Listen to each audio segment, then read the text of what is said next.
Everyone, welcome to my channel basic learning place. आज हम start करते हैं स्थानीय मान, जातीय मान और संख्यांक।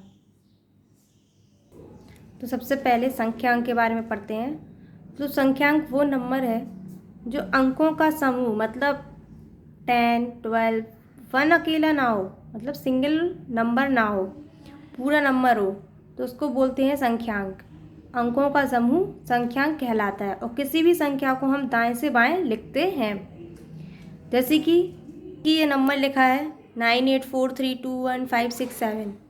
तो ये नंबर जब लिखा है तो हमने स्टार्ट किया है दाएं से स्टार्ट किया है और बाएं पे ख़त्म किया है। तो किस तरीके से हम लिखते हैं और क्या क्या पढ़ते हैं, किस प्लेस को क्या पढ़ते हैं, ये बताया है। सबसे पहले 7 जो दाईं ओर लिखा हुआ है तो वहाँ से स्टार्ट करते हैं और उस प्लेस को बोलते हैं इकाई का प्लेस, मतलब इकाई का स्थान। फिर दूसरे नंबर पे 6 लिखा है, उसको बोलते हैं दहाई का स्थान। तीसरे नंबर पे 5 लिखा है, उसको बोलते हैं सैकड़ा। फिर 1 मतलब चौथे नंबर पे लिखा है 1000। फिर 5वें नंबर पे लिखा है 10,000। फिर 6वें नंबर पे लिखा है लाख। 7वें नंबर पे 10 लाख। 8वें नंबर पर करोड़ और 9वें नंबर पर 10 करोड़। इस तरीके से हम जब भी कोई संख्या पढ़ते हैं इस तरीके से पढ़ते हैं और इसी तरीके से लिखते हैं। तो हम इसको पढ़ेंगे 98 करोड़ 43 लाख 21,567। ठीक है, इस तरीके से हम पढ़ते हैं। अब पढ़ते हैं स्थानीय मान और जातीय मान। तो स्थानीय मान और जातीय मान, तो स्थानीय मान वो मान है संख्या में उस अंक का स्थान कहाँ है, वो स्थानीय मान होता है। जैसे कोई संख्या है, लिखा हुआ है 3, 4, 5, 6, तो उसमें 4 का स्थान कहाँ है। तो 4 का स्थान पढ़ेंगे हम, 3, 4, 5, 6 लिखा है तो पीछे से पढ़ेंगे दाएं ओर से। इकाई, दहाई, सैकड़ा, सैकड़े पे है 4, तो इस तरीके से हमने लिखा है 400 को, सैकड़े को 100 लिख दिया। ठीक है, उसके बाद लिखा है जातीय मान। किसी भी संख्या में किसी अंक का जातीय मान स्वयं वही अंक होता है। जैसे वही हमने एग्जाम्पल ले लिया 3, 4, जिससे बेटर समझ में आ जाए।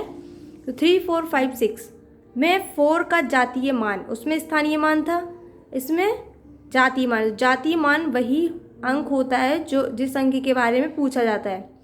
अब नोट है, अगर जातीय मान 5 पूछेंगे तो 5 ही रहेगा। अगर जातीय मान 6 पूछा जाएगा इस क्वेश्चन में तो 6 ही रहेगा। अगर जातीय मान 3 होगा तो 3 ही रहेगा। लेकिन अगर इसी क्वेश्चन में 5 स्थानीय मान पूछा जाएगा तो 5 × 10। अगर इसमें इसी क्वेश्चन में 3 का स्थानीय मान पूछा जाएगा तो 3 × 1000 या 3000। ठीक है, अब कुछ पॉइंट्स पढ़ते हैं कि जातीय मान को ही वास्तविक मान और अंकीय मान भी कहा जाता है। मतलब इंग्लिश में जातीय मान को फेस वैल्यू भी बोलते हैं। कभी कभी क्वेश्चन में आ जाता है वास्तविक मान और अंकीय मान क्या है, तो लोग कंफ्यूज आते हैं। तो हमें कंफ्यूज नहीं होना है, सिर्फ स्थानीय मान का नाम स्थान मान है और प्लेस वैल्यू इंग्लिश में बोलते हैं, और जातीय मान को वास्तविक मान और अंकीय मान भी कहा जाता है।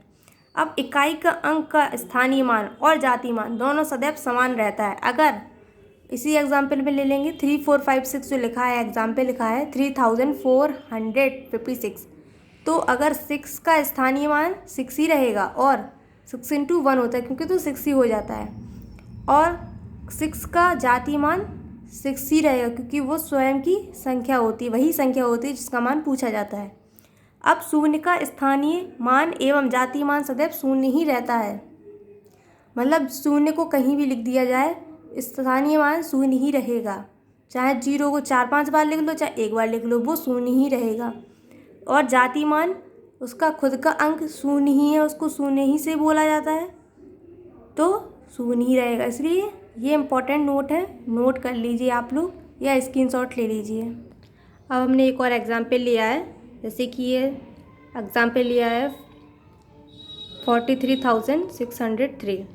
तो हमने सबसे पहले इसको सबके स्थानीय मान निकाल के दिखा दिए इसमें कि 4 का स्थानीय मान, 4 का प्लेस वैल्यू, 3 की प्लेस वैल्यू, 6 की प्लेस वैल्यू, तो ये हमने सबके सामने लिख दिया है कि 4 का प्लेस वैल्यू क्या होगा और 3 का प्लेस वैल्यू क्या होगा कि एक जितने अंक बचते हैं हमें जिस प्लेस की प्लेस वैल्यू निकालनी होती है हम उसके बाद उतने ही जीरो लगा देते हैं। जैसे कि 4 की प्लेस वैल्यू, तो 4 की प्लेस वैल्यू निकाली तो संख्या में उसके बाद कितने अंक हैं 4, तो 4 अंक और लगा दिए, 4 जीरो लगा दिए और लिख दिया। फिर 3 के बाद कितने अंक हैं 3, तो 3 के 3 जीरो लगा दिए। फिर 6 के बाद कितने अंक हैं 2, तो 2 जीरो लगा दिए। इस तरीके से स्थानीय मान निकाल लेते हैं। उसकी बात है जातीय मान। जातीय मान वही वैल्यू होती है 4 का 4, 3 का 3, 6 का 6, 0 का 0, 3 का 3। Okay, better understand. Thank you everyone. अच्छा लगा हो तो please like, share and subscribe करना मत भूलिए। Thank you.